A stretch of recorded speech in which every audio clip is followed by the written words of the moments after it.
Disease for LPs. So here's a song about it. 1, 2, 1, 2, 3. Well, I don't know how it started. I suppose it was about the 10th grade.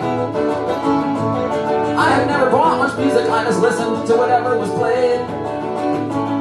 But there was classic rock there on the radio, and it was blowing my mind. And it was all the records no one wanted now, so they were easy to find. So I started getting LPs. They only cost a little, and these LPs were all the ones I needed from the 60s, with psychedelic art on all the great sleeves. Was cooler and much cheaper than the CDs, and that's the way I caught the disease. I caught the disease for LPs. There wasn't any internet a lot of times, you just took a shot.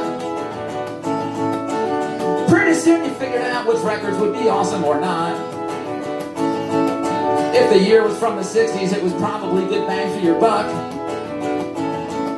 If the year was from the 80s, it was guaranteed to totally suck. I started learning about the LPs. At that time, education just cost low fees. $3 for this Dylan record, yes please. And the Cream and Rolling Stones and Arlo that breeze. A giant treasure trove was all for pennies, and that's the way I caught the disease.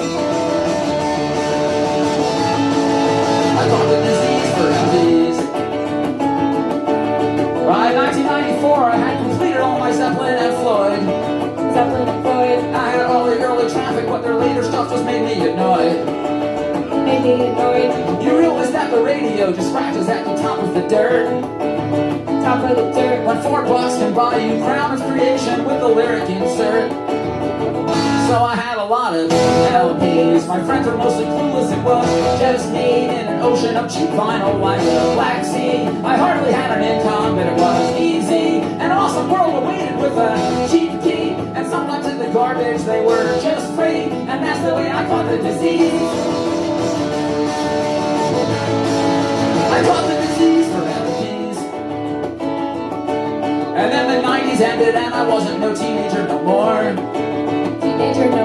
But I started getting shakes if I was passing any used record store.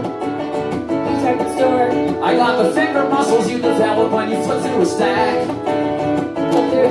Crate digging for the cheap and obscure, and there was no turning back. A total junkie for the LPs, and nothing in the world was gonna help me. You'd see me quit no sooner than see me hell freeze. And there was nothing like the thrill of getting lucky. I'd be flying 5 sheets to the breeze. Cause the world is so awash in LPs. And I still have the disease for LPs.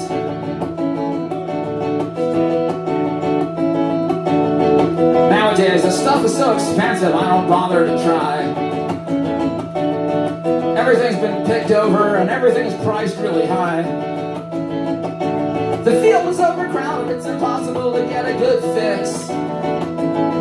So I walk right past the records, and I flip through all the used compact discs. And nowadays it's mostly CDs, no one wants to keep them, so there's plenty. Folk and punk and private press and rap and indie. Bonus tracks and liner notes are just empty. As long as I can still make a good discovery, I've still got that music hunger disease.